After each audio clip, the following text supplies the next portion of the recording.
আসসালামু আলাইকুম। একটা ক্রান্তিকাল সম্ভবত সামনে আবারও আসতে যাচ্ছে। স্বার্থের বাহিরে গেলেই আরেকটা চরিত্র প্রকাশিত হয়ে যাচ্ছে রাজনৈতিক দলগুলোর বা তাদের যারা নেতারা আছেন তাদের। এখন এই যে হঠাৎ করে বিএনপিকে টার্গেট করে নাসিরউদ্দিন পাটোয়ারির দেওয়া বক্তব্য যে জনাব তারেক রহমানকে বিদেশে অনলাইনে পড়ে থাকতে হবে যদি ইতিহাস থেকে শিক্ষা না নেয়।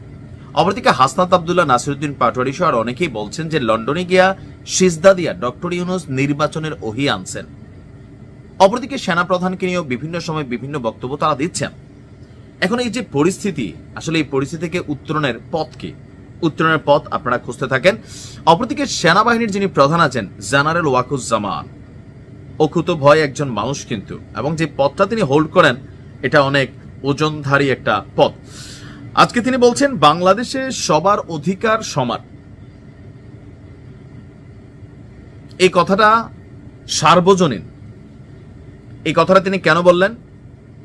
এই দেশে ধর্ম বা বর্ণের কোনো ভেদাভেদ থাকবে না, আমরা সবাই সম্প্রীতি সৌহার্দ্য বজায় রেখে চলছি, ভবিষ্যতেও চলবো। এখানে তিনি হিন্দুদের একটা প্রোগ্রাম ছিল ঢাকেশ্বরী জাতীয় মন্দিরে, সেখানে গিয়ে তিনি এই ঘোষণাটা দিলেন। বললেন যে এই দেশে শত শত বছর ধরে হিন্দু, মুসলমান, বৌদ্ধ, খ্রিস্টান, পাহাড়ি, বাঙালি, উপজাতি সবাই মিলে শান্তিতে বসবাস করছি।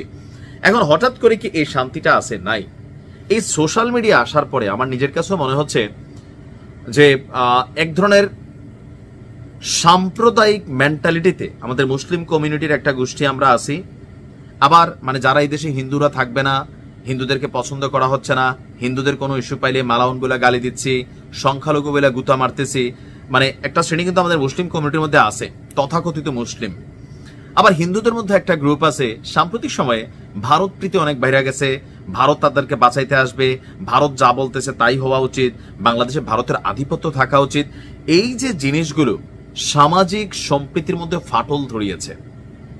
আমার ছোটবেলা, আপনার ছোটবেলা, আপনার শৈশব কখনো দেখছেন যে আমাদের হিন্দু মুসলিমগত জাতিগত সাম্প্রদায়িক কোন রকম সংঘাত হইতে? আমার জীবনে আমি দেখি নাই।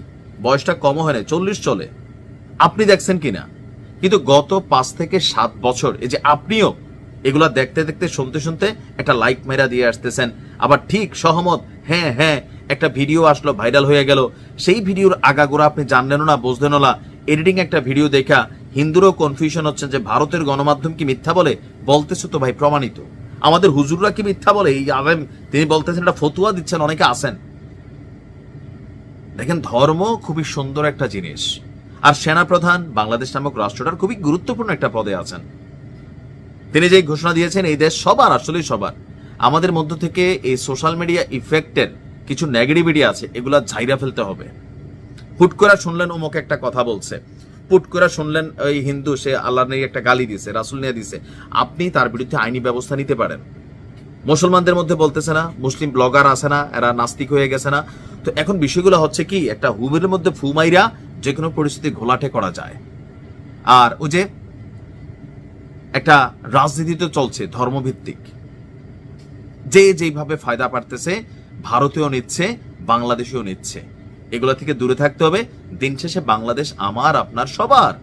রাজনীতি যে যেই দলেরই করি, যে ধর্মেরই হই, যেই মতেরই হই, বাংলাদেশকে এগিয়ে নিতে আমার আপনার ব্যক্তি অবদান অনেক বেশি। ধৈর্যশীল হইতে হবে, শোনা কথায় কান দিতে হবে না। ভালো থাকুন।